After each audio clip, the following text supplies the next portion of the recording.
এই শহরের প্রতিটি মানুষের জীবন যেন এক একটা গল্প।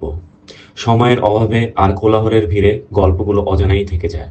তবুও মানুষ শিরোনামহীন গল্পগুলো খুঁজতে ভালোবাসে খবরের পাতায় পাতায়। আজকের গল্পটা না হয় হোক আমায় নিয়ে। আমার নাম মোহাম্মদ ইরফানুল ইসলাম রাতুল। আমি বর্তমানে ব্র্যাক ইউনিভার্সিটির সিএসসি ডিপার্টমেন্টের একজন স্টুডেন্ট। আমি বর্তমানে ফার্মটে থাকি, ছোটকাল থেকে এখানেই বড় হয়েছি। আর বর্তমানে আমার ফ্যামিলিতে আমার মা, আমার ছোট বোন, আমিই আছি। আমার বাবা ছোটবেলায়, আমি যখন ক্লাস 2-তে পড়ি তখন ইন্তেকাল করেন। ছোটবেলায় একটা কবিতা ছিল, সবার সুখে হাসবো আমি, কাঁদবো সবার দুঃখে, নিজের খাবার বিলিয়ে দেবো অনাহারের মুখে। খুব সম্ভবত ক্লাস 2-তে এই কবিতাটা পড়ি। তো এই কবিতাটা পড়ার পর কবিতাটার প্রতি আমার ভালোবাসা জাগে।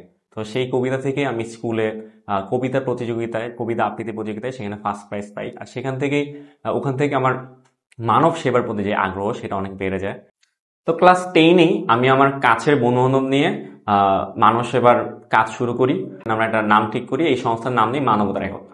মানবতার একতার যে মূল কাজগুলো আমরা যেটা করি, রমজানে এতিমখানায় বিভিন্ন ঢাকা শহরে বা ঢাকার বাইরে এতিমখানা খুঁজে সেই এতিমদের ইফতারের ব্যবস্থা করি। আর শীতকালে আমরা পথ শিশু তাদেরকে আমরা শীত বস্ত্র বিতরণ করি। আর দেশে যখন কোনো দুর্যোগ হয়, বিশেষ করে বন্যা, সেই ক্ষেত্রে আমরা ঢাকার বাইরে ত্রাণ নিয়ে যাই। নো সোনা আছে কিনা, আরেকটা কি থাকবে, আরেকটা দেন আছে কিনা। আমি একটা জিনিস উপলব্ধি করলাম, যারা দিনমজুরের সন্তান আছে তারা স্কুলে পড়াশোনা করলেও প্রপার শিক্ষাটা পায় না। সেখান থেকে আমি করি কি, মানবতা একতার সাহায্যে একটা ফ্রি কোচিং সেন্টার দাঁড় করাই। সেখানে একটা নির্দিষ্ট টাইমে আমরা কিছু ভলেন্টিয়ার টিচার যারা আছে তারা ফ্রিতে এই স্টুডেন্টের ক্লাস নেই। মূলত এইখান থেকে আমাদের এটাই নিশ্চিত করা যে একটা স্টুডেন্ট ক্লাস 10 পর্যন্ত পড়াশোনার পর কখনো ঝরে না যায়, তারা যেন নিজ পায়ে দাঁড়াতে পারে। আসলে এগুলোর পাশাপাশি আমার লাইফে তেমন বড় কোনো চাও নেই। আমার শুধু একটা ইচ্ছে আছে, এটাই যে আমাদের দেশে কেউ যেন না খেয়ে না থাকে।